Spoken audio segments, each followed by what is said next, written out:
The spiritual path daily में आपका स्वागत है। हर दिन आध्यात्मिक ज्ञान की एक नई किरण। नमस्कार। चलिए आज एक ऐसी कहानी सुनते हैं जो शायद हम सबकी है। एक ऐसी कहानी जो उन सवालों का जवाब देती है जो हम अक्सर अंधेरे में खुद से पूछते हैं, खासकर तब जब हम बहुत खोया हुआ महसूस करते हैं।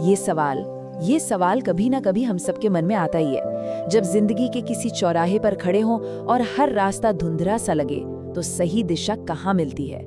तो चलिए आज इसी सवाल का जवाब एक कहानी में ढूंढते हैं। हमारी कहानी का जो नायक है उसका नाम है यज्ञ। बाहर से देखने में सब कुछ एकदम सामान्य है, लेकिन उसके अंदर एक अंतहीन संघर्ष चल रहा है।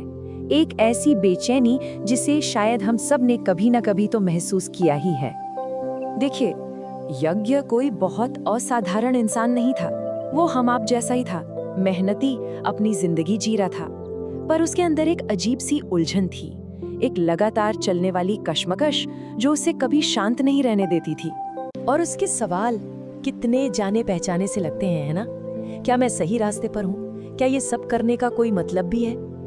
उसके दिल में बस एक ही आस थी कि ऊपर से कोई छोटा सा इशारा मिल जाए, बस एक तसल्ली कि वो अकेला नहीं है। तो जब सारी कोशिशें बेकार हो गईं, तो यज्ञ ने वही किया जो हताशा में हम सब करते हैं। वो आस्था की शरण में गया और उसने पूरी सच्चाई से मदद मांगी।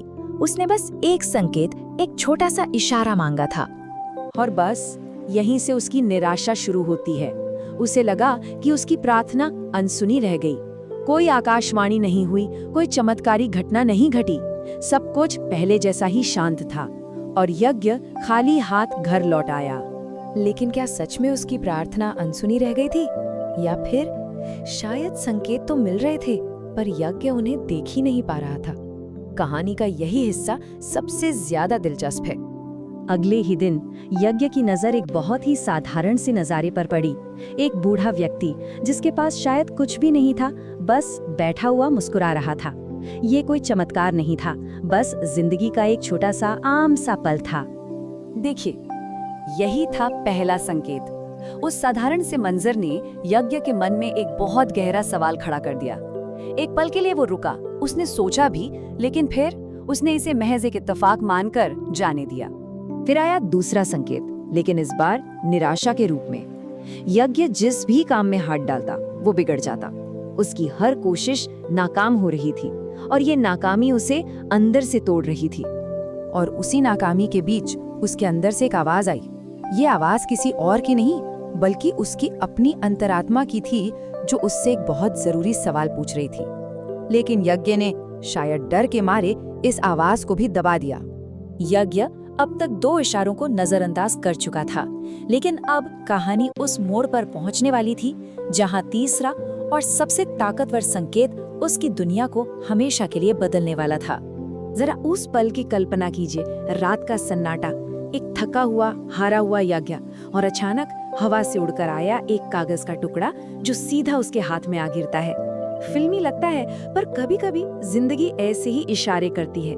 उस कागज पर लिखे चंद शब्दों ने यज्ञ को अंदर तक झकझोर दिया। कोई लंबा चौड़ा उपदेश नहीं, बस एक सीधी सी सच्ची बात। और बस उसी एक पल में मानो सारा अंधेरा छट गया। ये उसकी जिंदगी का सबसे बड़ा टर्निंग पॉइंट था। उस एक वाक्य ने यज्ञ को एक नई नजर दे दी। अब उसने पीछे मुड़कर देखना शुरू किया, उन घटनाओं को जिन्हें वो अब तक नजरअंदाज करता आया था। चलिए देखते हैं कि उसने इन कड़ियों को कैसे जोड़ा। अब जाकर उसे सारी बात समझ में आई। वो मुस्कुराता हुआ बूढ़ा आदमी असल में संतोष का संकेत था। वो बार बार मिल रही असफलताएं उसे सही दिशा में मोड़ने की कोशिश थीं, और वो अंदर की आवाज, वो तो खुद ईश्वर का मार्गदर्शन था। और यही यज्ञ की सबसे बड़ी सीख थी।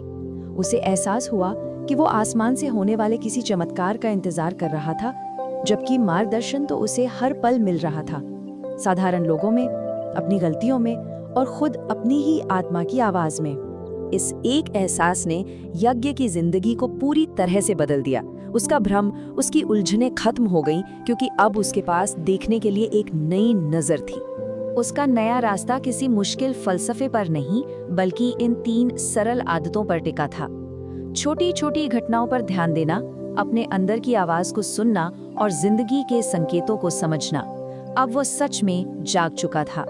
और ये उसकी कहानी का सबसे खूबसूरत हिस्सा है। उसकी बाहरी जिंदगी में शायद ज्यादा कुछ नहीं बदला, लेकिन उसका अंदर का संसार पूरी तरह से शांत और साफ हो गया था। उसकी सारी उलझनें खत्म हो गई थीं। अब उसे ये विश्वास हो गया था कि वो अकेला नहीं है। मार्गदर्शन हमेशा मौजूद है, बस उसे पहचानने की जरूरत है, कभी किसी इंसान की मुस्कान में तो कभी किसी चुनौती में। और इसी एक शक्तिशाली विचार के साथ ये कहानी खत्म होती है। शायद रास्ता दिखाने का मतलब कोई बहुत बड़ी घटना नहीं है, बल्कि हमारे चारों ओर मौजूद शांत फुसफुसाहटों को सुनने की कला है। सोचने वाली बात है ना? द स्पिरिचुअल पाथ डेली पर हमें देखने के लिए धन्यवाद। कृपया लाइक करें, शेयर करें और सब्सक्राइब करें।